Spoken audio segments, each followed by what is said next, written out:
Buenas tardes a todas y todos. Bienvenidos a un nuevo encuentro de todos estos lunes que nos venimos acompañando desde el 2020 en adelante.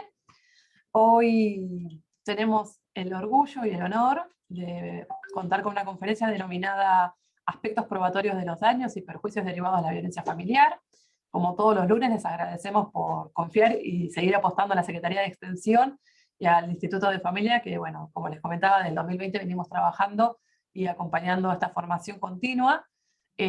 Agradecerles por elegirnos. Y muy brevemente, como siempre, las preguntas son a través del chat, que hoy seguramente van a tener un montón de preguntas, porque es un disertante, no digo que todas, pero todos los disertantes son de lujo, pero Diego es maravilloso. Van a tener la posibilidad de hacerle las preguntas que quieran. Luego, también el link de asistencia lo van a poder completar una vez que Emiliano, Secretaría de Extensión, que es compañero nuestro, va a compartir el link, así que por favor estén atentos cuando lo compartimos, que ustedes van a poder completar sus datos. Desde ya, como siempre les digo, agradecerles por su buena predisposición y el respeto que nos tienen tanto a la Secretaría como a las disertantes. Así que bueno, Ali, te cedo la palabra para que puedas hacer la preciosa presentación que corresponde para el disertante del día de la fecha. Muchas Gracias, Ari, gracias, queridísima Ari. Gracias al equipo, a Ezequiel, Emiliano, nuestro querido colega Jorge Caruso, que ahí está firme con nosotros. Bueno, hoy, como bien dijo Ari, es un orgullo. Para nosotros es un premio tener aquí a nuestro queridísimo doctor Diego Ortiz, que sabemos que es un valor en todo lo que es materias de familia, y especialmente todo lo que está dedicado a violencia en todos sus aspectos. Yo voy a dar un currículum breve de nuestro querido Diego, porque es mucho lo que él trabaja. Acaba de llegar de Rosario, creo, de alguna de las provincias, donde está trabajando permanentemente. Ustedes saben que es abogado, profesor titular de grado y posgrado en ciencias jurídicas, especialista en violencia familiar, director de la revista de actualidad en Derecho de Familia, autor de varios libros y artículos jurídicos. Uno de los últimos libros es Violencia Económica, del cual sacó el año pasado el tomo 1 y este año el tomo 2. Y a la vez es conferencista a nivel nacional e internacional, pero fundamentalmente un hombre con vocación de ayudar al otro, con vocación de derecho, especialmente de derecho de familia. Querido Diego, estamos atentos a escucharte en esta nueva charla. Hoy se va a dedicar a nada más ni nada menos que los aspectos probatorios de los daños y perjuicios derivados de la violencia familiar. Adelante, Dieguito, el auditorio es todo tuyo. Bueno, primero agradecer la invitación, Alicia. La verdad que la invitación es continua. Yo no sé cuántas charlas hemos dado, varias charlas. Siempre que podemos nos encontramos personalmente. Agradecer a Ariadna también la gestión, porque toda gestión implica nervios, ya sea virtual, presencial. A Ezequiel del Valle, que uno se hace compañero también en esto, en la temática, y compartimos, nos vamos conociendo y forma de trabajar. Y al compañero Jorge Caruso, que es compañero de trabajo, de mi trabajo, y que siempre me saluda afectuosamente. Yo termino un turno nocturno y él siempre está con una sonrisa, respetando también lo que es el trabajo nocturno, porque sabe que estamos 12 horas trabajando, y nos saluda a la mañana. Yo siempre que puedo lo cruzo, y la verdad que de un compañero desde lo cotidiano siempre que le agradezco eso a Jorge, ¿no? El cariño desde el primer minuto. Fue el primer compañero de otro turno que hablamos nosotros, cuando yo entré en el 2013, hace casi 10 años. El primer compañero que hablamos del turno fue Jorge, y nos explicó la modalidad, la intensidad del trabajo y todo. O sea que eso es siempre agradecido con Jorge Caruso. Y siempre, bueno, si alguien me pregunta, ¿lo conoces a Jorge? Y sí, somos compañeros de la misma institución, lo conozco, por supuesto. Así que bueno, muchísimas gracias con eso. Yo les pregunté, le pedí ayuda a la gente acá de la gestión para que me dé una mano por el tema del Power, porque yo hice un PowerPoint, pero y me lo van a ayudar a pasar. Creo que un compañero, a ver, me lo va a ayudar a pasar. ¿Cómo se llama el compañero? Me olvidé el nombre. Emiliano. Emiliano, como mi mejor amigo, Emiliano. Bueno, Emiliano, si me ayudas con el... Ahí ya lo ponemos. Lo que vamos a hacer es, Vamos a presentar un PowerPoint que después se lo vamos a hacer llegar al PowerPoint para que no estén apuntando y demás, pero vamos a hablar de un tema muy específico, ¿sí? Muy específico, ¿sí? Así que perdón la tardanza, Cecilia me mandaba un mensaje diciendo qué pasa que no empieza, qué pasa que no empieza, y digo, bueno, paciencia, por favor, paciencia, que bueno, estas charlas requiere toda una gestión previa. Así que súper agradecido también con toda la gente que apoya mi trabajo siempre, desde mis clases y cursos y demás. Vieron cómo estiro todo, como en la tele, mientras va poniendo el power, yo estiro todo. Yo ya estoy acostumbrada. Ahí la veo otra alumna también, la veo a Cecilia, y la veo otra alumna también del posgrado, a Saray, ahí. Un beso grande ahí, que apoyan el trabajo de uno, que eso es fundamental, ¿no? Pues les cuento rápido en un minuto por qué surge este tema. En el Colegio de Abogados de Pergamino me llama para hablar específicamente del tema de daños y perjuicios derivados de violencia familiar. Y la doctora Victoria Curá me dice, no, acá necesitamos hablar de prueba de daños y perjuicios derivados de violencia. Entonces, me hizo hace unos meses volver a estudiar el tema, pero desde el punto de vista probatorio, enfilando a la cuestión probatoria. Entonces, bueno, uno empieza a revisar las primeras charlas que di sobre el tema, 2014, 2013, por supuesto son charlas que quedan en desuso, porque los primeros años, posterior a la 26485, generalmente me preocupaba por fundar, ahí la veo Vero Gandur, me preocupaba por hacer creer a los colegas, hacerles entender a los colegas que la temática daños y perjuicios derivados de situaciones de violencia familiar era una temática totalmente útil, práctica, era una temática para uso, no era una temática puramente teórica, intelectual, académica, sino era una temática también para el abogado y la abogada que hace un quehacer profesional, cotidiano, ¿no? Entonces era un gran desafío empezar a hablar de ese tema, ¿no? En el 2013, 2014, en el 2016 publiqué un libro específicamente de esto, y haciendo un recorrido por todos los fallos que habían salido hasta el momento, del tema de daños y perjuicios sin violencia. Entonces me traté de preocupar mucho sobre este tema, porque me preocupaba mucho el tema de empezar a cubrir también la vía resarcitoria derivada de situaciones de violencia que se perpetraban en contexto de violencia de género familiar o de violencia familiar, ¿sí? A ver, pasamos a la segunda, Emi. La primera, bueno, una historieta de Tute muy conocida que le dice el señor, jamás te haría daño, y ella le dice, me estás pisando Ulises, ¿no? Me estás pisando Ulises. El tema también, ¿no? De la naturalización del maltrato, del tema que ese daño se da en un vínculo vigente o finalizado, no es cualquier daño y perjuicios derivados de cualquier otra cuestión, sino que estamos hablando de un daño y perjuicio derivado de situaciones de violencia de cualquier tipo, ¿no? Tratemos de poner el acento en ese cualquier tipo. O sea que empezar también a rever esa cuestión que hace puntual este tema, ¿no? El daño y perjuicio se da entre partes que tienen y han tenido un vínculo. Hay una continuidad en el daño, no es un único acto, no es una única situación de violencia, ¿no? Hay una seguidilla, un continuum de situaciones de violencia que eventualmente pueden ser planteadas en la vía resarcitoria a los fines de obtener una indemnización, ¿no? La segunda, Emi. Gracias, muchas gracias. Hay un fallo muy nuevo del 2013 del Tribunal Superior de Justicia de Ciudad Autónoma de Buenos Aires sobre amenaza, que decía que la violencia doméstica o de género es causa de un importante índice de muertes y lesiones de naturaleza física, psicológica y sexual, que afecta a todas las clases sociales, culturales y económicas y a personas de cualquier edad, razón más que suficiente para aquella que sea abordada como una violación de un derecho humano y de una libertad individual, en la medida en la cual ella cercena la igualdad, la seguridad, la dignidad y la autoestima de quienes la padecen, en su mayoría mujeres. Esto para marcar la importancia del tema, ¿no? No estamos hablando de un tema económico, patrimonial, de obtención monetaria, sino que estamos hablando de un tema que hace a la integridad de una persona, un tema que hace a la afectación de la integridad de una persona y la posibilidad de una reparación, ¿no? La posibilidad de una reparación de esos daños acaecidos, ¿no? Si uno lo ve desde un terreno netamente económico, netamente patrimonial, se va a perder del concepto y la posibilidad de marcar todos estos supuestos en un contexto claro de violencia de género, de relación desigual de poder, de prácticas socioculturales que subordinan a un género por encima de otros. O sea, empezar a hablar de un tema con la importancia que el mismo merita. Sí, por favor, Emilio.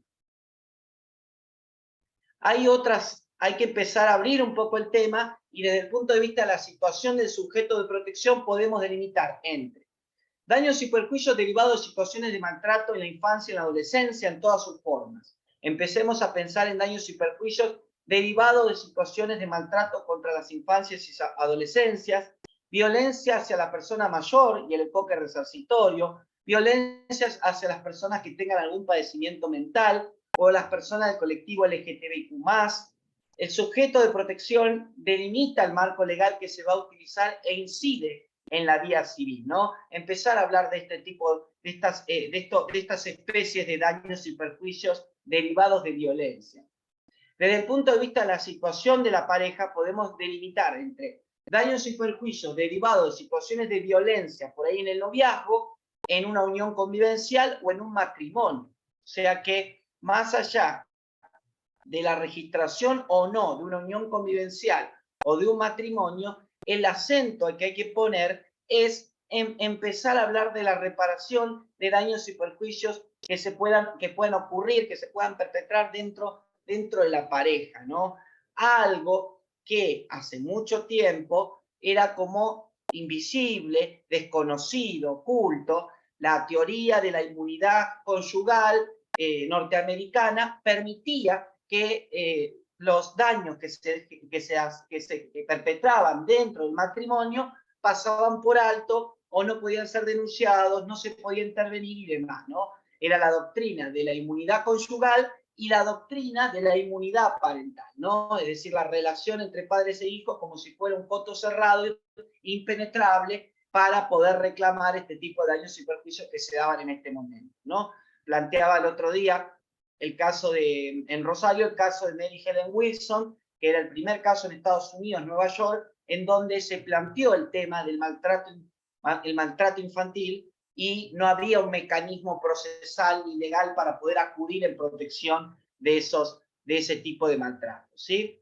Vamos a dejar un lindo espacio después para preguntas y lo que quieran comentar, así que bueno, ahí veo mucha gente conocida, ahí el doctor Cresta, bueno, hay un montón de gente conocida que, bueno, yo soy bastante maleducado, me olvidé de saludar, hay un montón de gente que hay conocida, ahí aprovecho y voy saludando también a los que puedo.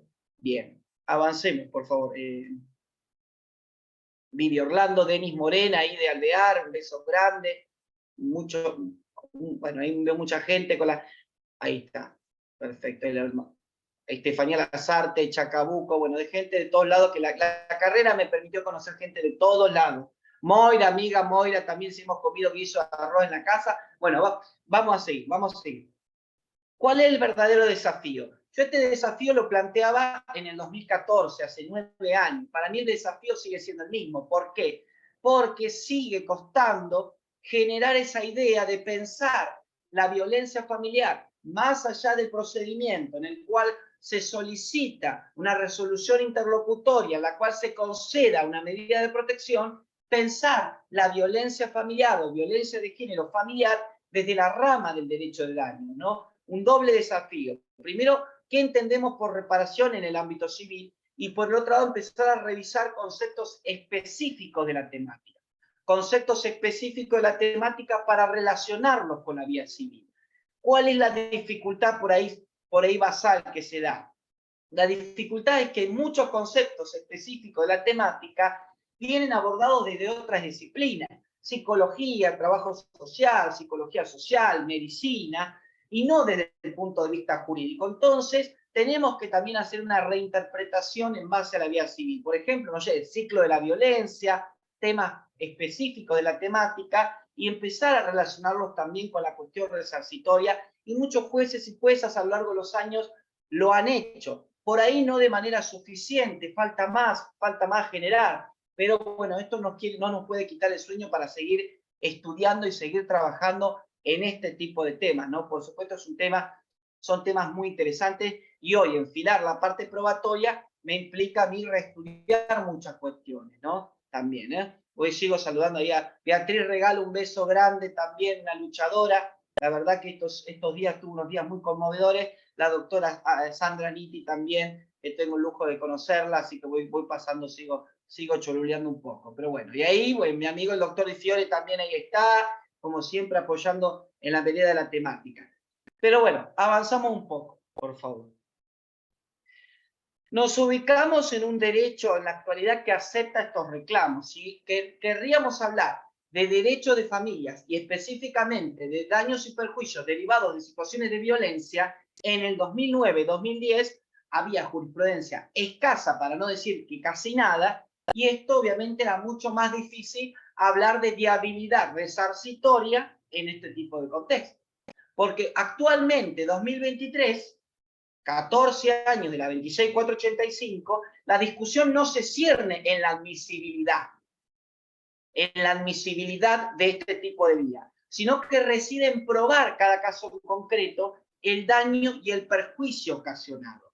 Pero esto no queda así. Los parámetros que vamos a utilizar para hablar de pruebas son entre generales y específicos de la temática. ¿Por qué? Porque si yo soy profe, especialista en derecho procesal y solamente quiero utilizar lineamientos o parámetros procesales de la prueba generales, no voy a abocarme a la temática y no voy a analizar el contexto en el cual se solicitan esos daños y perjuicios a la hora de dimensionar el daño, la particularidad del mismo y saber qué rubros voy a pedir a los fines de obtener una indemnización, ¿no? Que me pueda con plenitud reparar el daño ocasionado. Que sabemos, como dicen algunas autoras, entre ellas Silvia Tanzi, que se genera una cuestión ficcional. Por supuesto que un daño mensurado de manera económica no va a poder reparar, no va a poder paliar ninguna de las consecuencias dañosas que ha provocado el agresor, ¿no? Por supuesto que sí, lo voy a aclarar hasta el hartazgo. Sin embargo, la vía de reparación es una vía complementaria que apunta de alguna manera a obtener algún rédito económico frente a este contexto, frente a esta situación, ¿sí? Recuerden que soy medio hincha, soy medio profe Ciruela, soy de volver a reafirmar o volver a contestar varias cosas, porque siempre queda la duda, siempre queda, bueno, daño y perjuicio en violencia, ahora todo se quiere economizar, ahora la temática misma se quiere patrimonializar. No estamos apuntando a eso, nadie sustituye una medida de protección, nadie sustituye las medidas de protección o medidas cautelares, ¿sí? Eso no está de ninguna manera en discusión, ¿sí? Por favor, Emi, me mandan mensajes, saben que estoy dando clase y gente de acá me manda mensajes. Bueno, avanzamos. Marco normativo sencillo, el artículo 24.i de la recomendación 19 de la CEDAW plantea que los estados parte de la Convención CEDAW, como Argentina del año 85, deben adoptar medidas jurídicas eficaces, ¿no? Como por ejemplo recursos civiles e indemnización para proteger contra todo tipo de violencia, ¿sí? Voy a buscar un vasito de agua.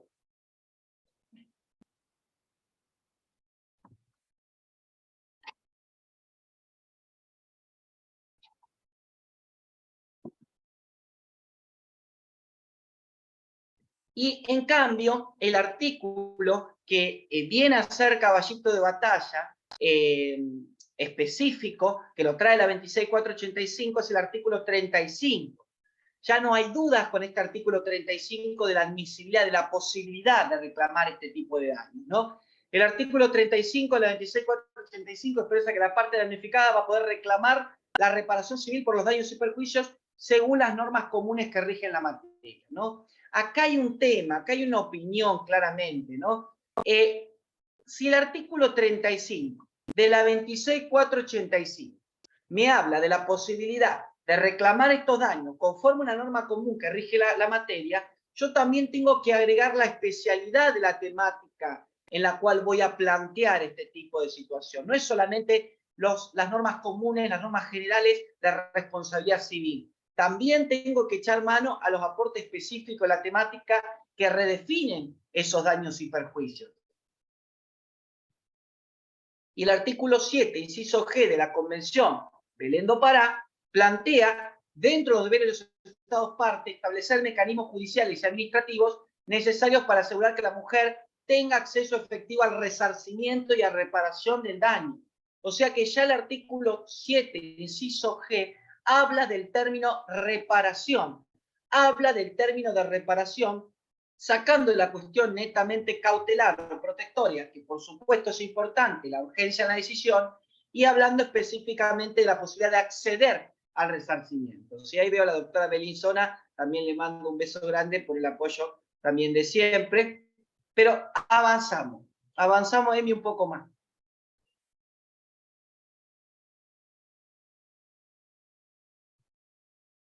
Algunas aclaraciones. Ahí está, muy agregamos. Primero, el tema de la continuidad del daño. El daño generalmente no se da en una situación de violencia, no es el daño por haber ocurrido un accidente de tránsito en marzo del 2023 y por ese accidente de tránsito interpongo una demanda de daños y perjuicios, ¿no? Creo que se fue el power. Abajo era. El que dice algunas aclaraciones. Ahí está. Perfecto. Ahí está. ¿Vieron que hice algunas aclaraciones? Ahí está. Esa, Emi, por favor. Bien. El daño generalmente no se da en una sola situación, sino en una serie de actos repetitivos, ¿no? O sea que no estamos hablando, imagínense un daño y perjuicio derivado de una situación de violencia de género, en su modalidad familiar de tipo sexual. Imagínense en esa situación. Imagínense que no se da una sola situación, se dan varias situaciones, una seguidilla de situaciones que ameritan de alguna manera una reparación de ese daño. Y después también la función de la reparación, que hay un artículo de Carlos Martín Beristain en un libro, Diálogos sobre la reparación, un libro que está en internet, ahí está abajo el enlace. La reparación van a ser un conjunto de medidas que están orientadas a restituir los derechos y mejorar la situación de las víctimas o las personas en situación de violencia, ¿sí? Una más ahí.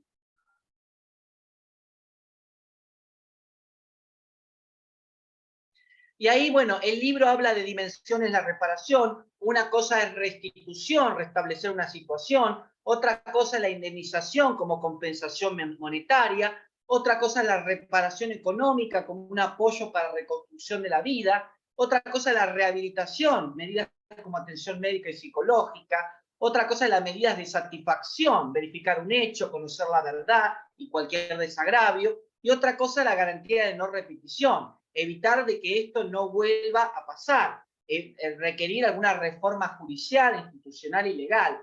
Muy interesante el artículo, el libro del doctor Beristain, que está en internet, que lo pueden chusmear, lo pueden ver, y habla mucho de un concepto de reparación alejado de la idea que tenemos de la cuestión económica o patrimonial y emparentado más con una idea, con una visión desde una perspectiva de los derechos humanos, ¿no? Una más, por favor.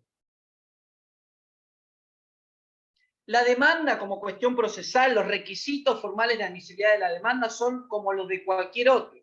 La parte sustancial, el contenido, el fondo, es decir, las situaciones de violencia de cualquier tipo insertas en la misma, es lo que va a diferenciar a las demás. En los hechos y en el marco normativo y en la prueba va a estar lo distintivo. A veces pasa que en los grupos que uno participa dice, pido un modelo, si alguien tiene un modelo, un libro donde haya un modelo de daños y perjuicios derivados de violencia. Yo en realidad la estructura procesal va a ser la misma, no hay un cambio tan importante y trascendental. La estructura procesal va a ser la misma. Lo que se va a trabajar es sobre el contenido, ¿no? de esos hechos, derecho y prueba al momento de acercar esta demanda a la autoridad judicial. Sí, por favor. La prueba, un fallo de plena pandemia 2020, Cámara Nacional Civil, Sala C, habla la necesidad de enfocar el análisis de casos de violencia contra la mujer desde la lente de los derechos humanos influyen necesariamente en la apreciación y valoración de la prueba. En los procesos judiciales vinculados con esta problemática, la prueba de un hecho denunciado por la víctima no es una tarea simple, y eso es así porque se trata de hechos que normalmente transcurren en la intimidad o en circunstancias en las que se encuentran presentes la víctima y el agresor. Empezar a reconocer al momento de hablar de la prueba de la dificultad probatoria, no para eximirme de probar, sino para que la autoridad judicial y operadores u operadoras de la temática puedan interpretar dicha prueba teniendo en cuenta esa ausencia o dificultad probatoria. Porque si vamos a poner en el mismo plano de prueba que en otros supuestos, ahí realmente no estaríamos actuando de manera adecuada y no estaríamos viendo realmente el monte, sino solamente un árbol del monte, ¿no? Y ahí está el tema también nodal para hablar de este tipo de situaciones, ¿no? Y ahí está el fallo abajo que les va a quedar, ¿sí? Sí, por favor. José Chun, siempre presente, el colega también, siempre presente en todas las actividades. Creo que di 40 charlas sobre el mismo tema, el doctor Chun está presente, hay un beso grande también. Bien. Marco normativo de la prueba. O sea, antes de empezar a profundizar la prueba, el marco normativo también. Y la doctora Cocha de Córdoba también, un abrazo. Artículo 378 del Código Procesal Civil y Comercial. El clásico principio de amplitud probatoria. Lo interesante es que dice que la prueba se produce por medios previstos expresamente por la ley o aquellos que la autoridad judicial disponga. Esto quiere decir que si un daño y perjuicio derivado de violencia, una autoridad judicial dispone como prueba X cosa, obviamente podrá ser avalado con este principio de amplitud probatoria que debe ser ayornado dentro de la rama del derecho a las familias y específicamente dentro de la temática de violencia, ¿sí? Vamos al artículo 710, dentro de los principios relativos a la prueba. Libertad, amplitud y flexibilidad en relaciones de familia, pasibles de aplicarse en la vía resarcitoria. ¿Por qué? Si bien los artículos 708 al 712 habla de principios procesales en las relaciones de familia, en este caso, la demanda de daños fuero civil, el contenido va a aplicarse a contenido de la familia en sí, o situaciones que han ocurrido dentro de la familia, al momento de considerar cuáles serían los principios orientadores, ¿no? de ese tipo de situaciones, ¿no? Inmediación, tutela judicial efectiva, economía procesal, y estos principios del 710 relativos a la prueba. Y el 711, cuando hablamos de testigos, del ofrecimiento y producción de la prueba testimonial en la cual se ofrecen testigos para que presten declaración, los parientes y allegados a las partes pueden ser ofrecidos también. Sin embargo, según las circunstancias, el juez está facultado para no admitir, bueno, una declaración de una persona menor de edad o de una pariente que se niega a prestar declaración por motivo fundado. En realidad, lo importante del artículo es la admisibilidad de parientes y allegados como testigos dentro de la vía, siempre teniendo en cuenta esa dificultad probatoria, esa ausencia probatoria, esa orfandad probatoria que existe en este tipo de supuestos. O sea, siempre teniendo en cuenta ese norte, ¿no? Desde la temática misma. Sí, y también empezar a hablar del Código de Fondo, el Código Civil y Comercial a partir de 2015, que se complementan a vía civil para hablar desde el artículo 700, 1710, 1716, del deber de reparar, de qué manera se valora la conducta, en este caso en la cual se demanda los daños por parte de un agresor, la naturaleza del acto, las condiciones particulares de las partes. El 1736 habla de la prueba de esa relación de causalidad, que es el presupuesto de responsabilidad que se requiere como en cualquier demanda de daños. El artículo 1738, que habla de un concepto de indemnización, ¿no? La posibilidad de ser reparado, resarcido de un daño ocasionado, ¿no? Ella incluye las consecuencias que se tienen para la violación de los derechos personalísimos de una víctima, de su integridad personal, su salud psicofísica, sus afecciones espirituales legítimas y los que resultan de la interferencia en su proyecto de vida. Fíjense que el artículo 1738 introduce el concepto de víctima, por supuesto que es un concepto general que se aboca y abarca otro tipo de daños, pero también puede ser aplicado específicamente, sin necesidad de forzamientos jurídicos, a la temática propuesta en el día de la fecha. Sí, por favor. Gracias, muchas gracias, Emiliano. Perdóname que soy un bruto, un arado. Estaba comentando a los colegas hoy que fue la única materia que me llevé en toda la secundaria, informática. Se llamaba informática en ese tiempo. Entonces, como en mi casa éramos más pobres, no teníamos computadora, nunca tuvimos. Mi papá consiguió que un compañero de trabajo me deje usar una vez por semana la computadora para practicar. Burro para la... O sea que pedí ayuda por eso, no por una cuestión de divismo, burrísimo, burrísimo. Con todo lo que sea informática, soy un desastre. Vamos, seguimos. Articulado del Código de Fondo. 1739, bueno, la necesidad de que exista un perjuicio directo o indirecto, actual o futuro, la actualidad del daño que amerite la demanda de daños y perjuicios y a la petición de una indemnización, ¿no? El tema de la pérdida de chance, que ahora vamos a hablarlo de manera específica, qué tipo de reparación se debe dar de carácter plena, la prueba del daño, que debe ser acreditado por quien lo invoca, y bueno, hay cuestiones particulares y específicas en la temática, y todo esto es el articulado del Código de Fondo, por eso voy bastante rápido, ¿no? Algunos artículos del Código Civil y Comercial que me pueden servir a mí también para enmarcar un poco civilmente dentro de la responsabilidad civil este tipo de planteos, ¿sí? Por favor. Pero ya el marco normativo específico de la prueba introduce, da la posibilidad de hablar del artículo 5 de la 26485, los tipos de violencia. Hablar de tipos de violencia no es una cuestión académica o intelectual, insisto con esos términos, sino cuestión práctica profesional. Conocer una situación de violencia implica para nosotros, profesionales del derecho o de otras disciplinas, encuadrar esas situaciones traídas a nuestro conocimiento como tipos de violencia: física, psicológica, sexual, simbólica, económica. Empezar a hablar de los tipos de violencia, ¿no? La incorporación de la violencia ambiental, que no está en la norma, pero se usa la violencia ambiental. Y el artículo 6 de la 26485 nos hace hablar de las modalidades de violencia.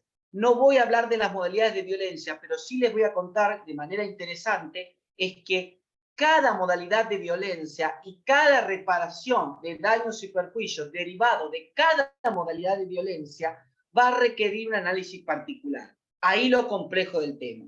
No es lo mismo hablar de reparación de daños derivados de violencia de género familiar que reparación de daños derivados de violencia de género obstétrica.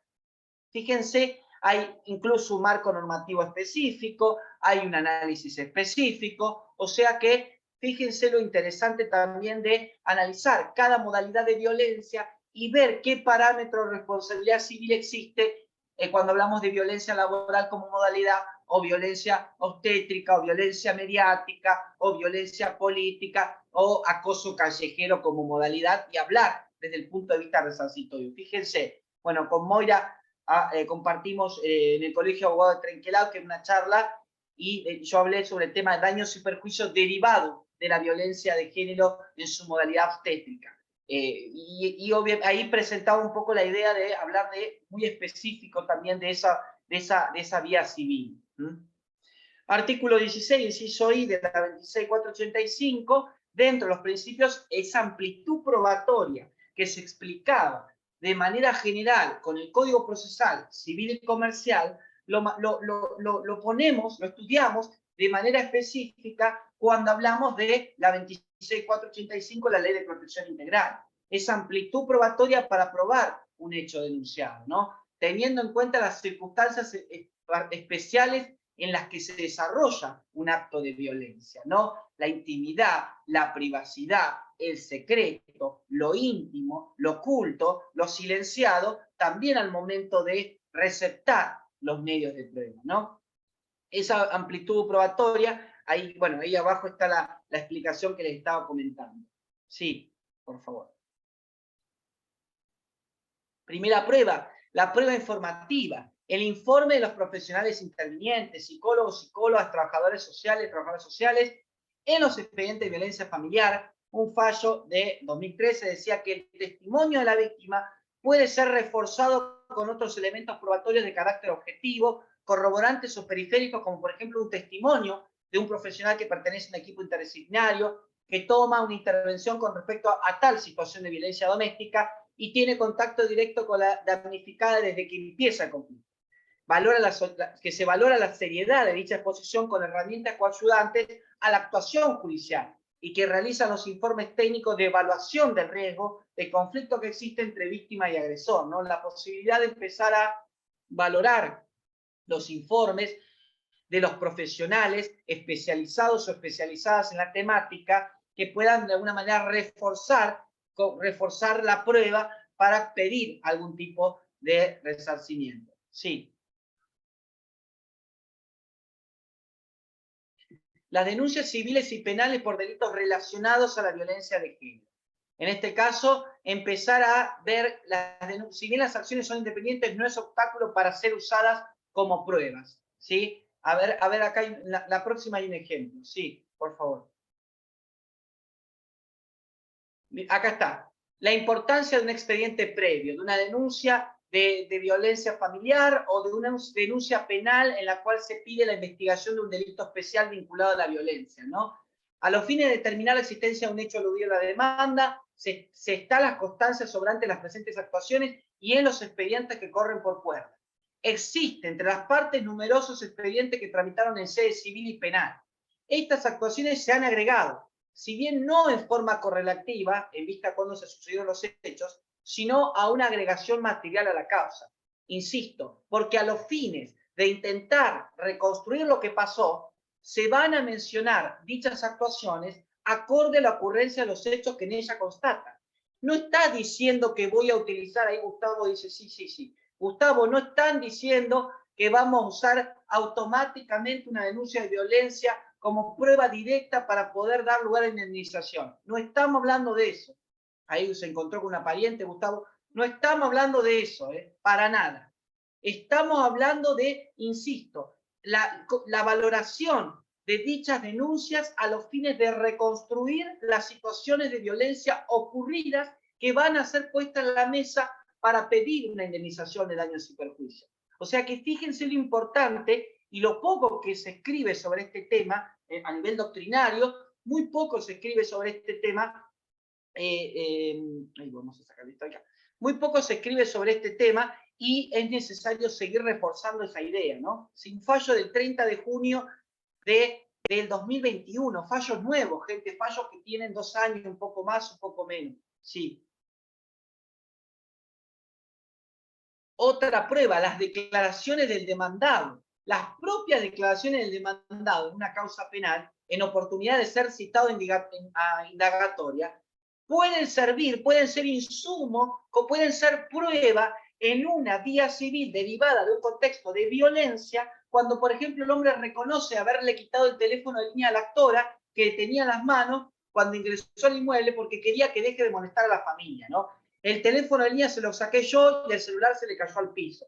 El fallo habla que después la mujer fue agredida físicamente con el teléfono de línea, ¿eh? No estamos hablando de que quitar un teléfono ya de por sí es algo de entidad para dar lugar a una indemnización directa, ¿no? Pero fíjense que el propio demandado muchas veces puede aducir a alguna situación, declarar algo sobre alguna situación y eso complementándolo con los demás ayuda a reconstruir una situación, ¿no? Y a darle credibilidad y elemento a la autoridad judicial para que pueda resolver concediendo una indemnización, ¿sí? Perdón, ahí pido perdón por si soy medio técnico, soy medio de reexplicar y volver a poner las palabras, pero bueno, hay muchos colegas acá, hay muchas colegas, y la idea de ser técnico también les sirve a ellos para poder remarcar las palabras, no las cosas que van diciendo y poniendo. Sí. Abrazo al colega también de Junín, ahí el doctor Pérez Rivero, también un abrazo. No lo vi el otro día en Junín, pero bueno, me ha acompañado en las jornadas de Junín de procedimiento de violencia familiar, así que un abrazo, Pablo, también.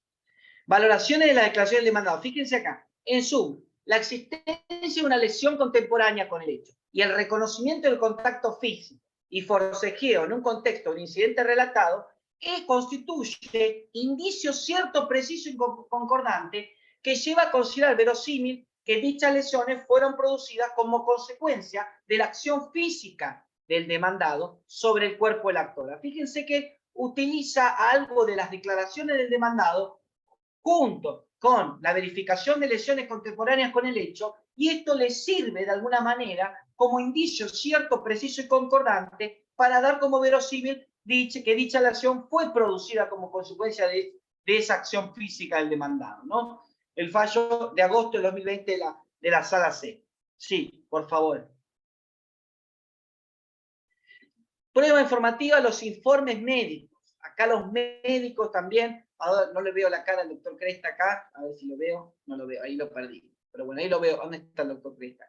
Acá está el doctor Cresta. Un abrazo grande ahí al doctor. Fíjense, la prueba reseñada permite inferir, sin hesitación, una clara conducta intimidatoria y violenta por parte del señor J hacia la señora C. De la evidencia relatada se advierte la existencia de situaciones de violencia física, verbal, emocional y sexual, ya sea de los golpes constatados en el informe médico de la Oficina de Violencia Doméstica. El informe médico como elemento en una demanda de daños corroborado con un informe interdisciplinario, pruebas testimoniales, pruebas informativas, la importancia de los informes médicos en evidenciar, en develar toda esa situación de violencia física que él mismo informa porque tiene su conocimiento, y también eso que sirva también de una inferencia, empezar a hablar de la inferencia de cómo sirve, también cómo constituye elemento probatorio para darle cauce procesal a este tipo de planteos. Sí. Acá está. Informes médicos, dice, de la constancia de la causa penal que fue ofrecida como prueba por ambas partes, el grito, por ambas partes, en donde se encuentra agregado el informe médico efectuado en la Oficina de Violencia, surge que la actora presentaba en labio inferior, lado izquierdo, cara interna, esquimosa y rojiza. En hombro derecho, cara anterior, esquimosa y rojiza de borde regular. En su brazo derecho, cara posterior, tercio medio, 2 lesiones equimóticas. Azul violácea. En mano derecha, cara dorsal. Fíjense el informe detallado, ahí lo van a leer. Este tipo de lesiones cura habitualmente e inutiliza para el desarrollo de sus tareas habituales, de no mediar complicaciones en un término menor a un mes, salvo prueba médica en contrario. El demandado también fue examinado después al incidente relatado anteriormente y según el informe legal de la Policía Federal agregado, hojas 30, presentaba equimosis en cara anteromedial de brazo izquierdo y se estimó que dichas lesiones databan de 3 o 5 horas. Sí. La prueba documental e informativa. Los presupuestos y las recetas de los medicamentos a tener en cuenta, porque el daño provocado, el daño físico, lo que me has hecho, lo que me has provocado generó gastos, ¿no?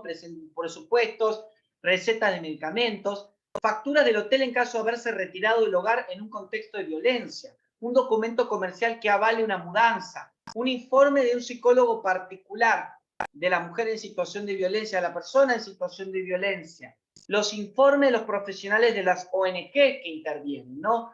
Todo esto sirve como prueba, como posibilidad de producción de prueba para poder acreditar un daño acaecido en un contexto de violencia. Sí.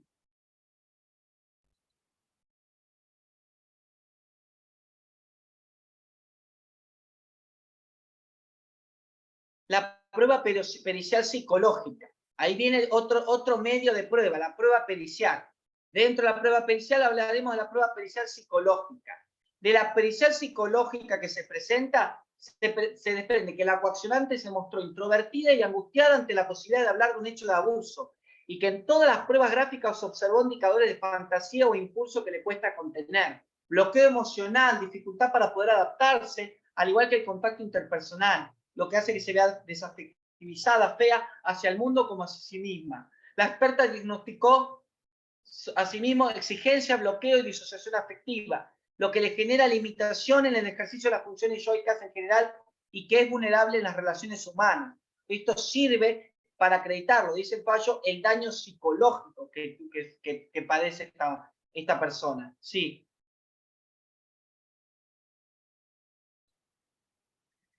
La conocedora añadió que la entrevistada padece sintomatología compatible con padecimientos de abuso sexual, observados en la examinada tales como un mayor aislamiento y ansiedad social, menor cantidad de amigos y de interacción, trastornos de conducta alimentaria, atracones, resistencia a bañarse por su asociación a lo previo a los abusos, trastornos al dormir, pesadillas, ausencia de menarquía, que podría asociarse a las consecuencias del abuso. La perito indicó que el cuadro que presenta es un trastorno adaptativo con estado de ánimo depresivo crónico, con característica esencial de trastorno en el desarrollo de síntomas emocionales y comportamentales en respuesta a un estresante psicosocial identificable, crónico, ¿no? El tema de, más allá del lenguaje, más allá de los términos, la prueba pericial como elemento para determinar el estado en el cual se encuentra, ¿no? Y cómo se ha provocado esa relación, ese estado por el cual se encuentra atribuido a ese demandado en un daño sin perjuicio, que en su momento en el expediente de violencia ha sido denunciado y hoy en su calidad de parte demandado por un daño sin perjuicio. Sí. En virtud de todo esto, la especialista determinó que la señora padece una incapacidad psicológica parcial y permanente de 20% y que el cuadro y la incapacidad están en relación causal por las características descritas. El cuadro y la incapacidad están en una relación causal, o sea que dentro de los presupuestos de responsabilidad, uno es la relación de causalidad. ¿Cómo podríamos probar la relación de causalidad? Mediante un medio de prueba. ¿Cuál? Podría ser el pericial, que nos ayude a enlazar, a conectar, a vincular esa relación, es decir, lo que ha ocurrido con, en este caso, lo que ha ocurrido y cómo se siente esa persona, ¿no? Cómo se siente esa persona, indicando, bueno, la necesidad de iniciar un tratamiento psicoterapéutico encarado desde el momento que manifestó la situación de abuso, con frecuencia semanal, como hasta ese momento que la profesional que la tiene indique su variación, bueno, estimar sus conclusiones. Sí, por favor. Un fallo nuevito de noviembre de 2022. ¿Cómo se valora la prueba pericial? Más allá de un porcentaje de incapacidad establecido en este último informe, resulta importante recordar que los mismos no atan a los jueces, sino que son un elemento que sirve para orientar y estimar la gravedad del daño padecido, cuya cuantificación debe realizarse evaluando, entre otras cosas, las circunstancias personales de la víctima. A lo que agrego que, por supuesto, ese apartamiento absoluto del contenido, de las sugerencias, de lo expuesto por la prueba pericial, esto también tendría que ser fundado por la autoridad judicial, porque si el mismo profesional que realiza la pericia está informando de la gravedad de un daño mediante la conducta de la mujer que fue entrevistada, o de la persona que fue entrevistada, entonces no nos podemos apartar si no fundamos bien por qué nos apartamos, ¿sí? Sí, por favor. La prueba pericial médica. El perito médico traumatólogo designado de oficio efectuó un examen físico completo de la actora en la zona denunciada como accidentada, el hombro izquierdo. El experto dijo que a la fecha del examen la actora presentó un cuadro secular físico de rigidez de hombro izquierdo, postraumática dada por tendinosis del supraespinoso con ruptura parcial que cursa con secuelas, limitación anatómica y funcional valorada mediante semiología y resonancia magnética. Le ocasiona una incapacidad física parcial y permanente del 15%. Sí. El perito dijo que de acuerdo a esas consideraciones realizadas en el análisis de la documentación médica, la falta de interrupción en la secuencia de acontecimientos que desembocaron en las secuelas halladas y la inexistencia de otras con causas sobrevivientes registradas, existe una relación de causalidad adecuada entre las lesiones tabuladas y el accidente por el que se reclama. Fíjense cómo un médico o una médica puede contribuir a probar ese presupuesto de responsabilidad que los abogados y abogadas vemos como muy del derecho, que es la relación de causalidad, y por supuesto la prueba pericial médica puede servir a aclarar, a clarificar, ¿no? esa acreditación de la relación de causalidad. ¿Sí? Por favor, Emiliano.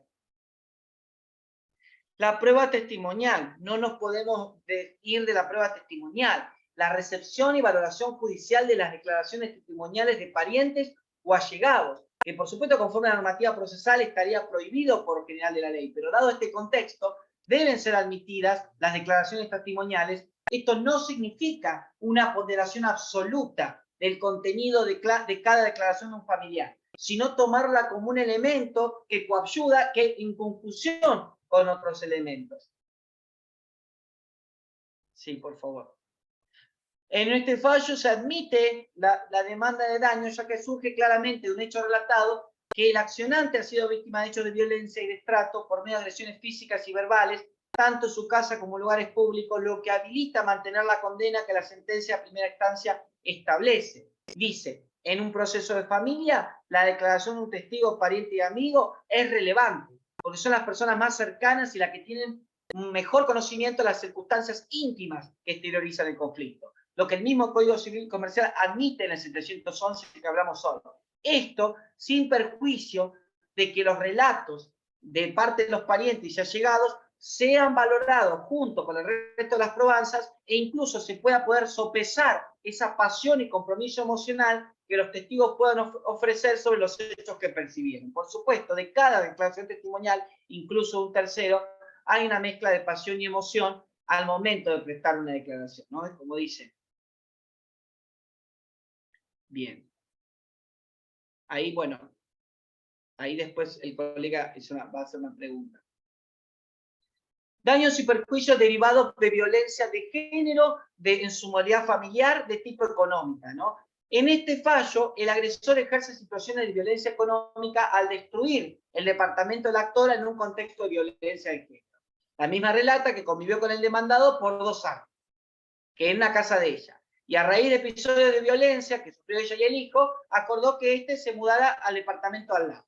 Pasaron unos meses, vuelven a recrudecer las amenazas, hostilidades y violencia por parte de él, denuncia nuevamente logrando que el accionado entregue la llave del departamento que ella le prestó, que era de ella. Al ingresar al departamento, se observa los deterioros provocados que no respondían a un uso normal o goce de la cosa, sino que habían efectuado daños que, por supuesto, alteraban sustancialmente el estado del inmueble, destruyendo, cortando las conexiones de gas. No solo perdió la posibilidad de alquilar ese lugar mientras el señor lo ocupó, sino que además, después que se fue, le llevó 6 meses más ponerlo en condiciones, porque rompió todo. Rompió hasta la baranda del balcón, rompió todo, destruyó completamente el departamento. Sí, por favor.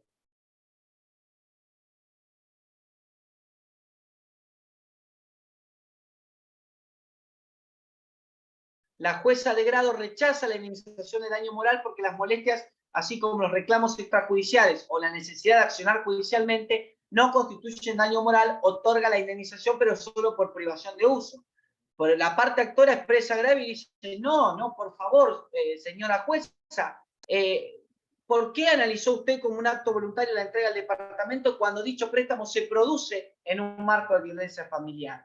Cuestiona, en este caso la señora que recurre, el rechazo del daño material, ya que pasa por alto que el deterioro de las instalaciones eléctricas, sanitarias, de artefactos, baranda y la falta de mobiliario de la cocina no responde a un normal deterioro de la cosa por su uso, sino que fueron hechas adrede, de manera intencional. Como última crítica sostiene que el agravio, ¿por qué se rechazó el daño moral? ¿Por qué hizo eso?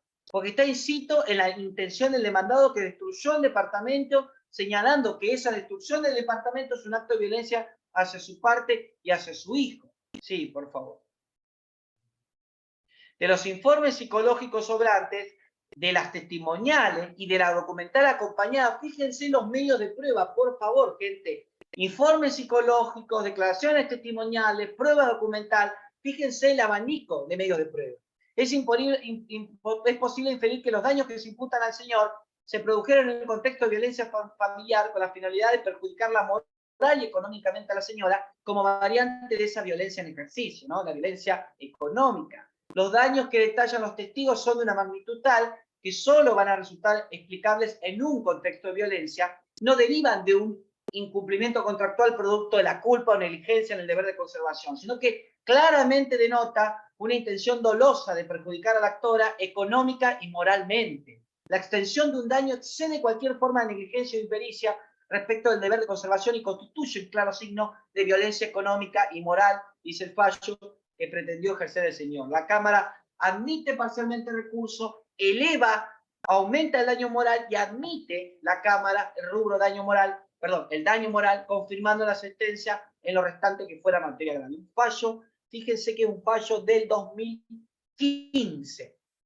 2016, de Santa Cruz, de Río Gallego. Un fallo muy interesante, lo presento cada vez que puedo, que habla un poco de un tema de daños y perjuicios derivados de violencia de género, su modalidad familiar de tipo económica en convergencia con la violencia psicológica. ¿Sí? Esto, ahí lo veo a Jorge, siempre los que trabajamos en la temática tenemos como la necesidad y el compromiso de, yo lo escuchaba en una charla de Jorge que dio una que me meto siempre ahí de lobizón, uno tiene que reaclarar, volver a plantear y volver a decir con los términos bien claros, porque esto hace a la temática también, evitar cualquier confusión y evitar algo que se dé de manera confusa, ¿no? Así que fíjense, daños y perjuicios derivados de violencia de género en su modalidad familiar de tipo económica en convergencia con la violencia psicológica, ¿no? Como surge ahí del mismo fallo. Sí, ahí abajo tienen el fallo y tienen el link. Sí.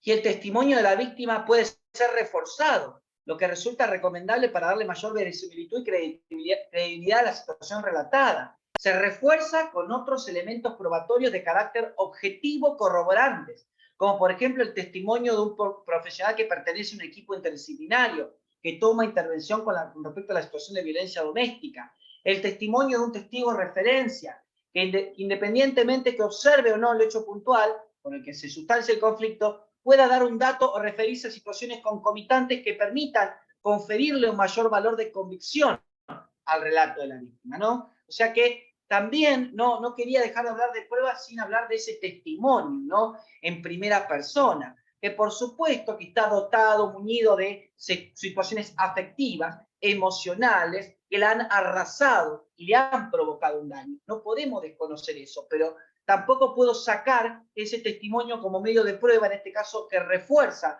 otros medios de prueba. Sí, por favor. Lo anterior no sugiere que quien deba dictar una sentencia libremente juzgue sin prueba o absuelva sin analizarla. Implica que razonadamente, con la amplitud probatoria que venimos charlando, en materia de acreditar un hecho de violencia y bajo una regla de sana crítica, se analice el conjunto de la prueba producida, la valoración conjunta de los medios de prueba que se estime a los efectos de conceder una indemnización. Rubros específicos, el daño material.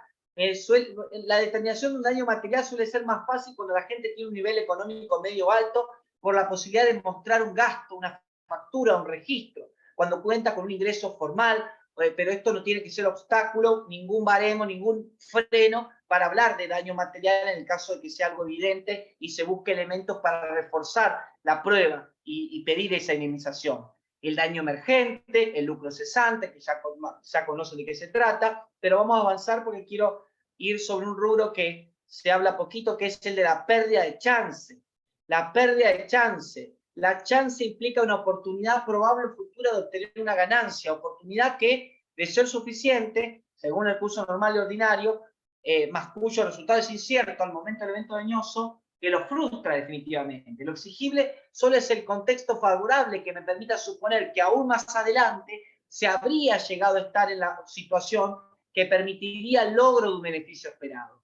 Yo tenía una oportunidad concreta a futuro. En base a lo ocurrido, no me dejaste, perdí la oportunidad de poder gozar de eso que en su futuro podría haberlo concretado. Vamos a hablar un poco de eso, sí. La pérdida de chance específica a lo largo de estos años, algunas autoras y algunos autores empezaron a hablar de este tema, nos empezamos a despertar, nos empezamos a dar cuenta, ¿no?, de lo que estaba pasando. ¿Qué estaba pasando? La pérdida de chance era analizada con criterios generales, con grandes civilistas, Leiva, artículos de Noemí Nicolau, artículos de grandes autores que hablaban de pérdida de chance, civilistas. Pero los que estábamos trabajando en la temática no nos dedicábamos a hablar específicamente de la temática de pérdida de chance. Acá Ventimiglia dice, pérdida de chance consiste en la pérdida de posibilidad laboral o educativa concreta. Se relaciona con la imposibilidad de progresar debido al daño cometido. Pérdida de un viaje de negocio, de estudio, de una beca de estudios concedida, una entrevista de trabajo en estado avanzado, la realización de un examen final o definitorio en una carrera terciaria o universitaria, todas pérdidas a raíz del daño provocado. Sí.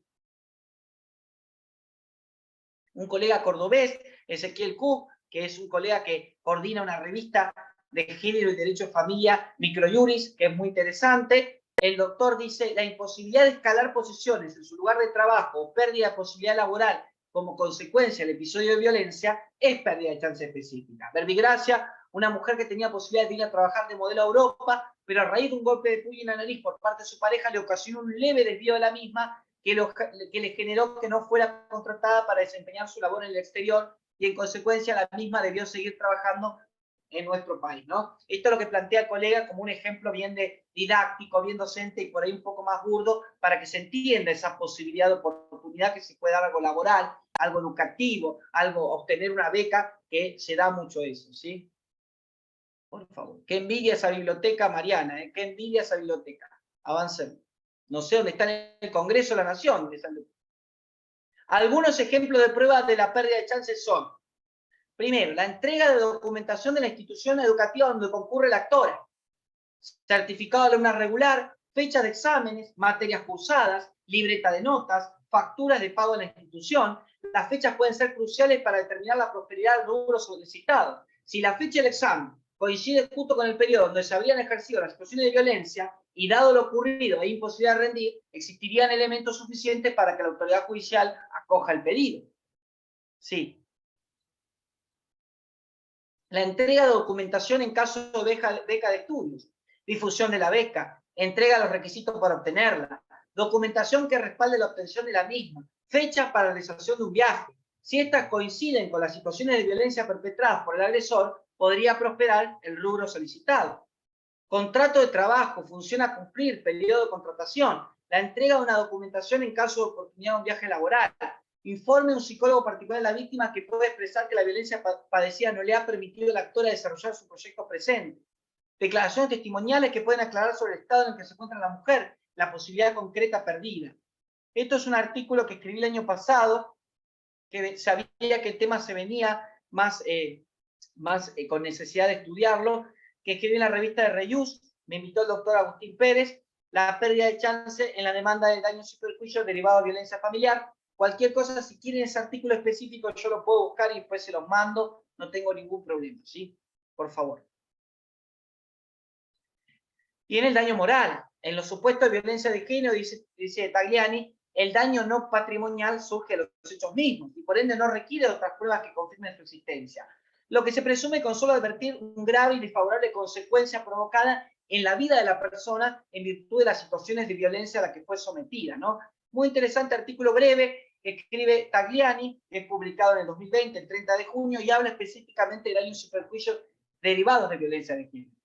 Recomiendo que lo lean, ahí está la cita y está para poder acceder online. Sí. La innecesariedad de la prueba, fallo 2022. Tratándose de delitos contra la libertad sexual, el daño moral padecido por la persona en situación de violencia no requiere prueba alguna. Surgen las características, particularidades y gravedad del hecho que importa el quebrantamiento de la integridad espiritual, una afectación a su equilibrio, a su tranquilidad y a sus afecciones legítimas más íntimas. Y un fallo que también lo usó mucho Jesús María Córdoba, el daño moral por el no reconocimiento paterno-filial.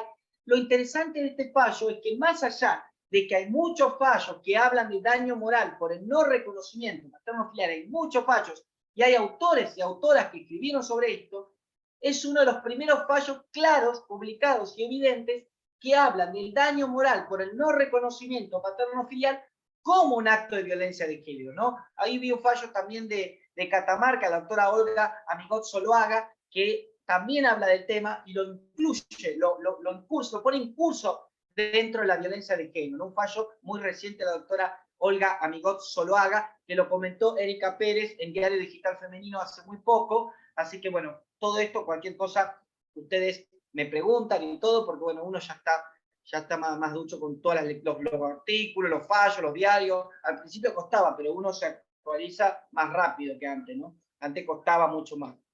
Mira lo que dice el fallo. La actora demanda ser reconocida por su publicación. No lo voy a leer, voy a contar un poco. La mujer, 24 años, va hasta una terminal, se cruza con el padre, nunca lo había visto. Dice, papá, por favor, papá, hija, vamos a recuperar el tiempo perdido, anda para casa. andá para casa y nos juntamos. Bueno, la chica a los meses fue a la casa. El hombre la sacó, quería decir cagando, pero no puedo decirlo acá. La sacó corriendo, Le dijo, ¿qué hace acá ustedes? Bueno, para mí alguien le llenó la cabeza y le dijo, ojo, que esta quién es, dice que es tu hija, todo. Bueno, hace una demanda de daños y perjuicios por el no reconocimiento paterno-filial, ¿no? Remarca la actitud desaprensiva, teniendo a eludir su responsabilidad de paternidad. No pide cuestiones alimentarias que son de enfoque asistencial. Piden resarcimiento, piden resarcimiento moral, ¿no?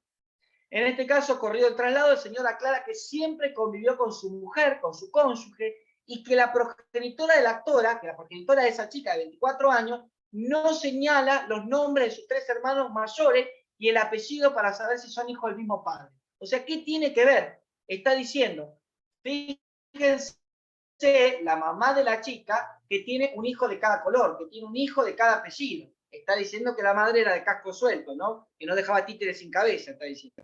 Bueno, en los considerandos se sostiene, entre otras cosas, que el caso, por las particularidades de tiempo y lugar, características personales, culturales y de costumbre del demandado, y las condiciones personales en las que se encontró la actora, tiene que analizarse con perspectiva de género. La autoridad judicial observa un actuar desatinado y hasta de violencia económica en el creer de parte del señor que nada le debe en concepto económico a su hija, cuando no estuvo en su niñez y jamás pagó una cuota alimentaria. Aclaró que en el caso no se reclama una cuota atrasada y no se analiza esa cuestión, pero que la falta de reconocimiento paterno-filial colocó a la actora ya adulta en una actitud de vulnerabilidad económica. Fíjense cómo se empieza a hablar de términos nuevos, vulnerabilidad económica, porque más adelante Cámara Civil y Comercial en La Plata, provincia de Buenos Aires, hablan de nuevo de la vulnerabilidad económica, pero no me quiero el tema. También que sin duda provocó una lesión en sus sentimientos que desembocó en el reclamo.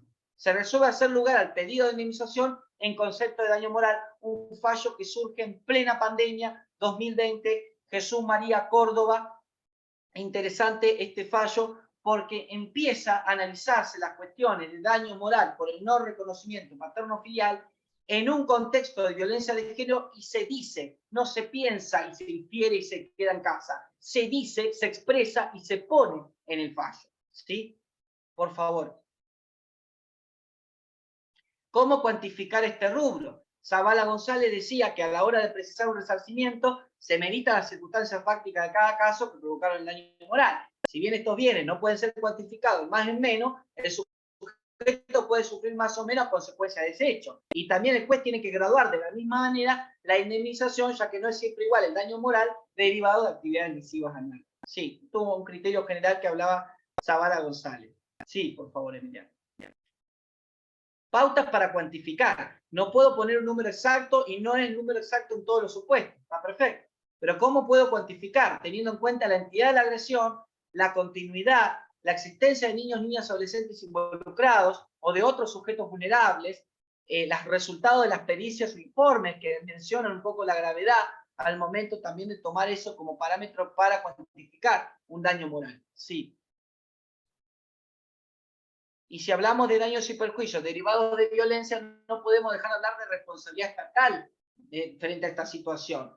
En una noticia, un femicidio seguido de suicidio del autor dejó a 2 adolescentes sin su madre en la localidad de Alto Valle. El autor del femicidio era un cabo de la policía de Río Negro y para cometer el asesinato utilizó la pistola reglamentaria que le proporcionó la institución, la policía de Río Negro. La Cámara de Apelaciones de Roca confirmó esta semana la sentencia a primera instancia ordenando que las hijas sean indemnizadas por el daño moral sufrido y por la pérdida de chance, tras verificar la responsabilidad última del Estado por haberle dado el arma y el Estado policial al autor del crimen de género. Y el Estado policial al autor del crimen de género. Sí, por favor. Esto, por supuesto, fue discutido. La provincia dice, yo no soy responsable. El femicida no actuó en sus funciones. Se trató de un acto propio de su vida privada. Yo no me voy a meter en su vida privada. Contra esa argumentación, las hijas reportación permanente de un arma de fuego que la proveyó la institución policial. Hacia la provincia que por añadidura resulta responsable de los actos de los demás. Que además es responsabilidad del Estado provincial la selección de personas con los componentes psíquicos aptos para que esa aportación atento al riesgo que genera ese tercero, por lo cual, habida cuenta del resultado producido en el caso, debe considerarse la demandada responsable del hecho. Ninguno de los planteos se encontró con la Cámara Civil, que confirmó la sentencia con todos sus alcances. La única, bueno, en este caso la única modificación fue en torno a la indemnización por pérdida de chance, la repercusión económica que tuvo el homicidio de la madre en la vida de la hija, ¿no? Muy interesante esto, y ahí dice algo más. Sí, Emi, por favor.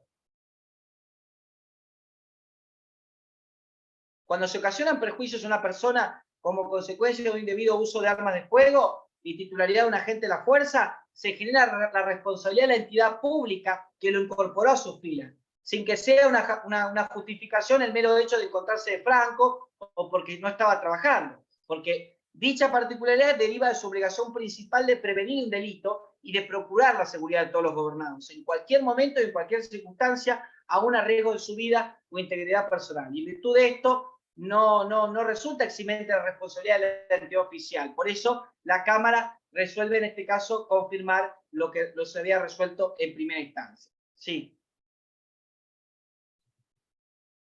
En cuanto al daño moral, la Cámara rechazó cualquier reducción, considerando que las hermanas fueron testigos del asesinato de su madre porque estaban en el hogar cuando ocurrió, escucharon las detonaciones y en los instantes siguientes presenciaron el cruento inminente desenlace recién producido, con el inconmensurable impacto en los sentimientos que padecieron. Abajo está la noticia, en este caso, del Poder Judicial de Río Negro, del sitio del Poder Judicial de Río Negro, y ahí van a poder leer tranquilos la noticia. Sí.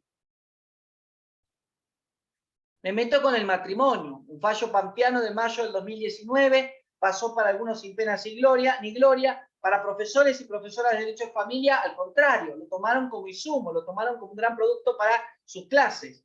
Se revoca la sentencia en cuanto cogió el daño moral reclamado por el reconveniente a raíz de la violación del deber de fidelidad por parte de la actora. Pues el código introduce modificación, estableciendo una única modalidad de acceso, que es divorcio sin expresión de causa, que es un cambio rotundo que impide continuar utilizando argumentaciones en torno a un divorcio culpable. Por ello, es coherente interpretar que ante el evidente cambio normativo que relega el cumplimiento o no del deber de fidelidad a la zona de reserva de intimidad, no corresponde habilitar un reclamo resarcitorio derivado de su cumplimiento. Si la fidelidad es un deber moral, la infracción de la finalidad no puede generar una consecuencia jurídica ni resarcitoria, siendo que el derecho a la reparación de un cónyuge con motivo de que el otro lesiona sus derechos personalísimos no se funda en la calidad de cónyuge, sino exclusivamente en la situación de víctima, según sucedería con cualquier sujeto afectado por un similar daño injusto. Si yo me caso con Irma e Irma me mete los cuernos, yo no puedo decir, bueno, listo, deme el daño moral porque Irma me metió los cuernos. No, yo tengo que acreditar los presupuestos generales de responsabilidad, apartarme de la cuestión de ese divorcio con causa, divorcio controvertido, divorcio por culpa, y meterme en el terreno resarcitorio para acreditar esos presupuestos de responsabilidad. O sea que no es que yo digo, incumplió el deber de fidelidad Irma, y entonces por eso directamente hay un reclamo resarcitorio. ¿Sí? Fallo del 2019, gente. ¿eh? Sí. Por favor, Emiliano. En un matrimonio, que es un proyecto de vida en común, los esposos deben decidir la existencia misma y la regularidad de su convivencia. Mientras no lesionen un interés ajeno, son cuestiones que atañen a la privacidad, ¿no? Sí, avancemos porque esto es el fallo mismo.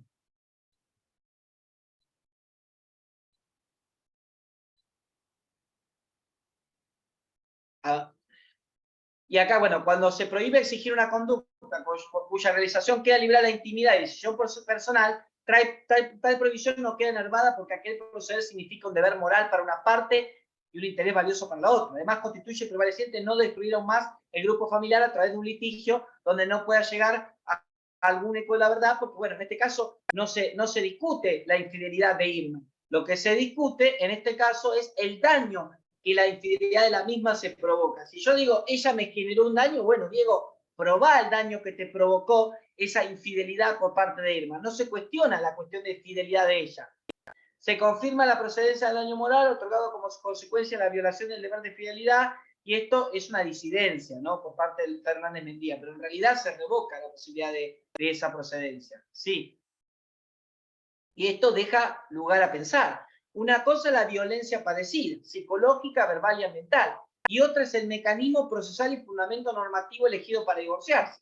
Irma y yo no podemos divorciar por mutuo acuerdo, pero yo más adelante, si acredito y pruebo que el daño que ella me ha provocado por su infidelidad, iré por la vía resarcitoria, siempre y cuando ofrezca y produzca la prueba pertinente. Segundo, una cosa es el deber de fidelidad que no es exigible. Irma no está obligada a serme fiel. Y otra cosa es el daño moral que se me produce a mí, cónyuge de Irma, a raíz de esa situación. ¿Se entiende cómo ha cambiado esto? Sí. Demanda de daño con una finalidad terapéutica. Un fallo del 2021. Resulta una política de Estado educar a la población en perspectiva de género a los fines de modificar un patrón estereotipado de conducta. En particular a los agresores, obligando su participación en programas reflexivos, educativos o terapéuticos tendientes a modificar una actitud violenta. Es por esto que, sin perjuicio de la condena indemnizatoria señalada, será ratificada la resolución, entiendo pertinente imponer al demandado la asistencia a programas o capacitaciones reflexivos, educativos o terapéuticos que puedan modificar esa conducta que desvaloriza a la mujer o afecta a sus derechos.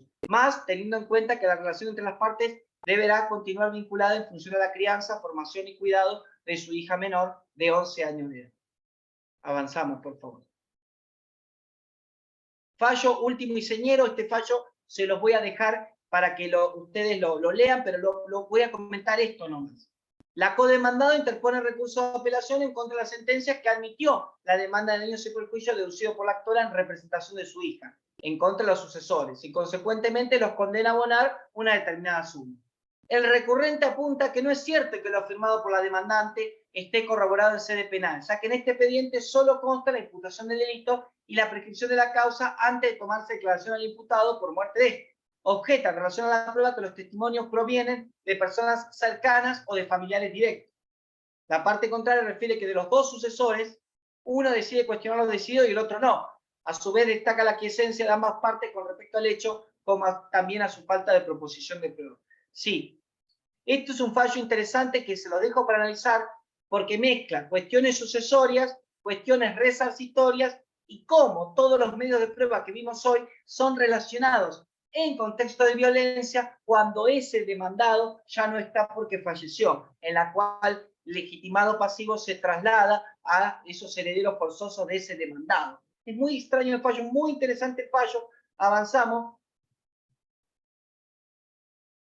En donde en el medio está una niña que fue abusada sexualmente con acceso carnal por parte de ese agresor. Y entre los fundamentos se sostiene que de los dichos de la víctima de abuso sexual y su correspondiente con otros elementos de prueba, lleva a la conclusión de que están debidamente probados los hechos de daño. Hubo un abuso sexual de una niña.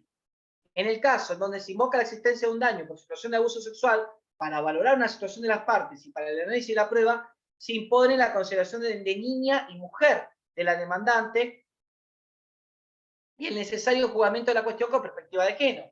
O sea que se debe valorar la situación de la mujer en cuanto se encuentra en discusión sus derechos con relación a los del varón, con especial consideración para no considerar un desajuste o desequilibrio de su perjuicio, desequilibrio que ya viene direccionado por relaciones desiguales o asimétricas de poder en favor del varón. En la causa se comprobó debidamente la existencia de un abuso sexual con respecto a una niña, concretamente respecto a la causa penal, aunque se dictó sobreseimiento por fallecimiento del imputado, aunque se sobreseyó y todo, hubo exámenes y análisis que determinaron la existencia de un abuso sexual. O sea que la vía civil va a correr por otra cuerda. Es así que a través de los dichos de la víctima, de los testigos que declararon sobre su relato y las constancias de la causa penal y la multiplicidad de indicios corroborantes de todo el contexto probatorio, cobra indudable veracidad y comprobación la existencia de hechos de daño del abuso sexual. El tribunal resuelve rechazar el recurso articulado por la parte codemandada, confirma la sentencia de daños y perjuicios en cuanto ha sido materia de agravio. Esto es cuando decir, no, pero la parte penal, pero en este caso, lean el fallo completo, es un fallo cordobés de Villa María del 8 de julio del 2020, que hace un análisis, da como un vuelco de mesa con respecto a estos temas. ¿Sí? Subí uno más, por favor. Cuando analiza la prueba testimonial, fíjense que el fallo valora la prueba testimonial en este tipo de casos, específicamente aunque se hayan ofrecido como testigos amigos, allegados o parientes. ¿Cuáles son los criterios para emitir esa prueba en este fallo que comentaba? la orfandad probatoria, las situaciones de violencia sexual se dan puertas para adentro, en 4 paredes, sin testigos ni terceras personas, apoyándose en el miedo, asimetría y culpabilización de la mujer.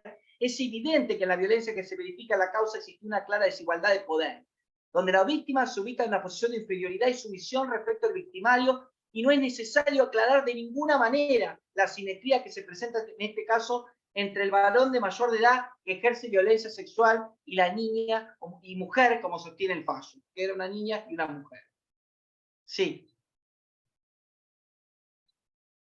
Bueno, ahí analiza el medio de prueba. No se puede, para analizar un medio de prueba en este contexto, no puedo utilizar el lineamiento general para admitirlo o rechazarlo, dado la orfandad mencionada y las circunstancias especiales en las cuales se suelen dar estos episodios. El fallo habla marco de intimidad con respecto a la condición de un vecino llegado a familia por parte de estos testigos, y apunta que por la especie de hecho que se juzga, donde prácticamente en todos los casos se desarrolla la intimidad, y que a su vez la revelación de estos acontecimientos por parte de la víctima no es hacia un tercero desconocido. Es lógico que sean personas vinculadas con la propia damnificada quienes den su testimonio, ¿no?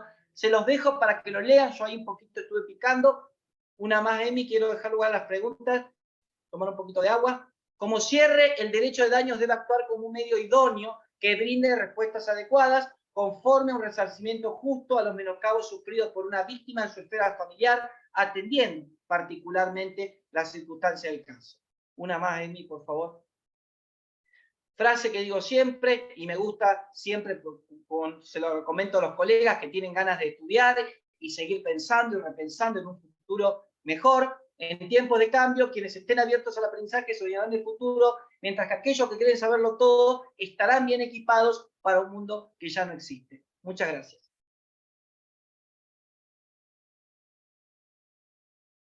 Vamos a...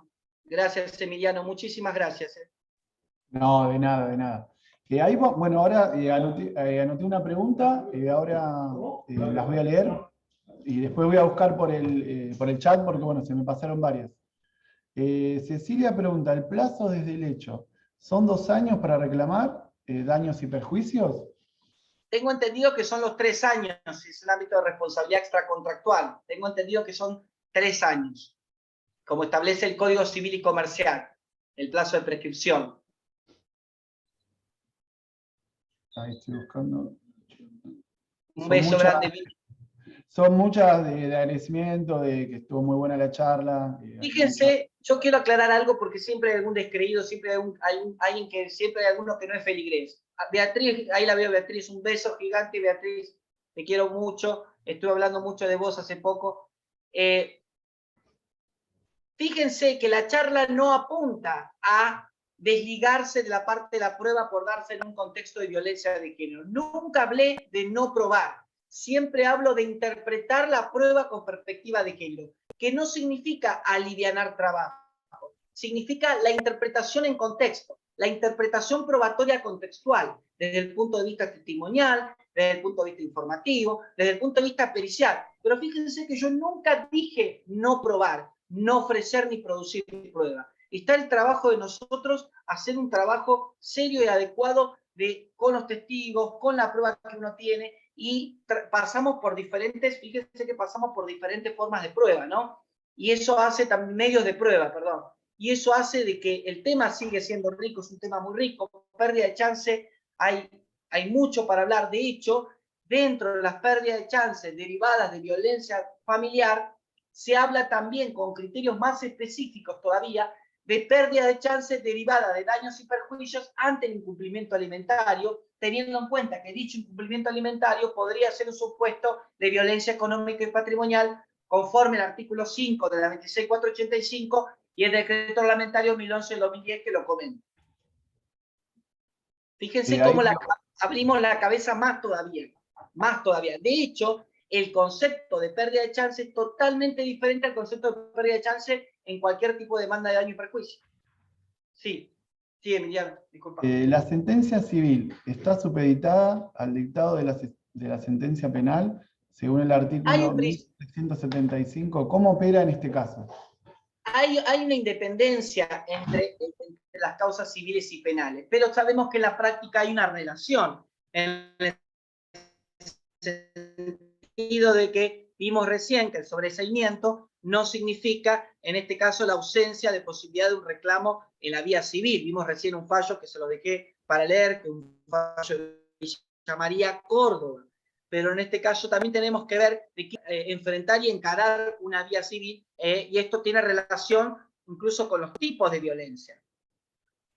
¿Qué quiere decir? Si hay una situación de violencia sexual enfocada desde el punto de vista civil como medida de protección, por ahí no se llega a una solución firme en el foro penal, pero esto no significa que no pueda yo estimar que como el tipo de violencia sexual, y si lo acredito y acredito los presupuestos de responsabilidad, no encare una vía resarcitoria. Hay un artículo en revista IJ de Alferillo Pascual que habla de esto, así que búsquenlo. Pascual Alferillo habla de independencia entre acción civil y penal, y ahí hace una explicación muy interesante. Gracias. Una pregunta sobre la responsabilidad estatal. Cuando hay un agresor que decía de policía, preguntan. ¿Se tildó? ¿Puede ser? Porque no se está escuchando, Diego. ¿Cómo sería? Sí, te escucho. ¿Escuchaste la pregunta o te la leo de vuelta? Léemela, por favor. Sí, porque se tilda un poco. Sí, se tilda. Sobre la responsabilidad estatal, cuando hay un agresor que es policía, preguntan. Bueno, recién presentábamos ese fallo de Río Negro, en el cual acá, bueno, la responsabilidad estatal fue clara. No se desligó de la responsabilidad estatal porque en este caso le dieron un arma, y le dieron un arma para su labor, y eso tampoco, la responsabilidad lo persigue en toda su vida, no solamente en el horario de trabajo. Por eso son legitimados pasivos al Estado, y por eso son pasibles de resarcir el daño ocasionado. Así se haya hecho, se haya hecho en el ámbito familiar. Esto interesa, es cuando no se usa arma reglamentaria. Era cuando no se usa arma. Ahí dice Moira.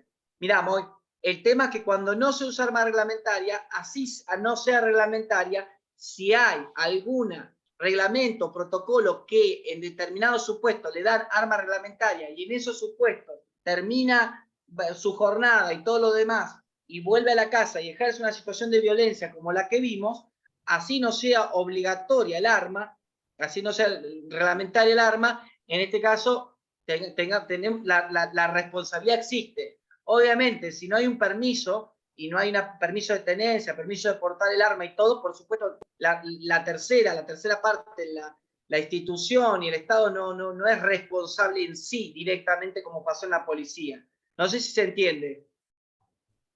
Bueno, muchas gracias, Diego Ortiz. Ahí es otra cosa, Moy. Acá en este caso, técnicas para ejercer fuerza física y una impronta de poder que infunde temor también. Bueno, por supuesto que en este caso el agresor va a ser responsable civilmente de este tipo de situaciones. Tendríamos que pensar de qué manera la tercera parte, como legitimado pasivo, el Estado, ha contribuido, lo ha formado o ha enriquecido para que se sigan ejerciendo estas situaciones.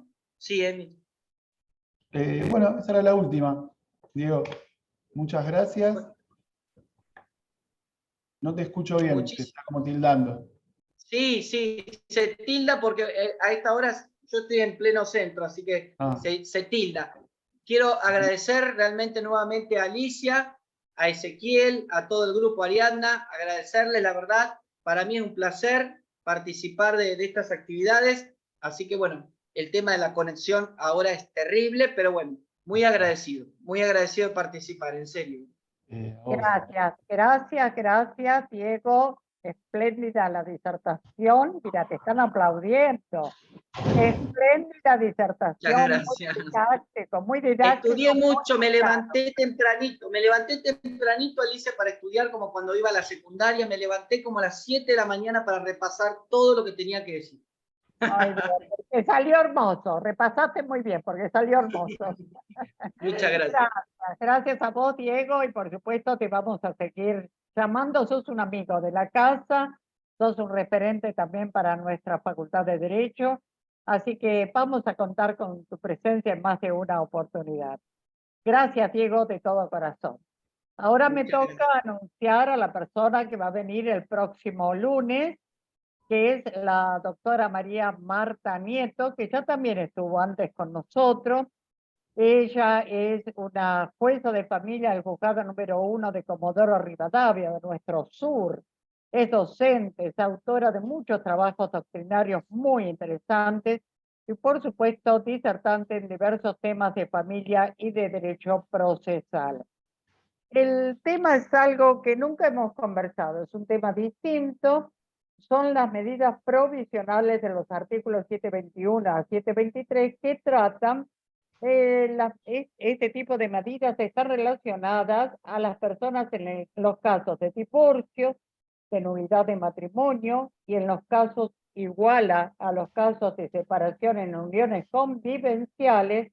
¿Qué es lo que podemos hacer provisionalmente? Peticionar a un juez provisionalmente, tanto respecto de los niños como respecto de los bienes, para evitar males mayores. Así que los invito con todo el cariño de siempre para reencontrarnos el próximo lunes, previo allá a la feria judicial. Así que me despido de ustedes con este beso, como siempre, desde el fondo de mi corazón, y nuevamente nos reencontramos el próximo lunes a las 16 horas. Gracias, Diego. Gracias a todos y Muchas cada gracias. Al lunes. Gracias. Gracias, gente. Chao, Cecilia. Chao, gente. Y saludo Mariana Lamas. También un beso grande a todos. Gracias, Ezequiel. Nos vemos. Gracias.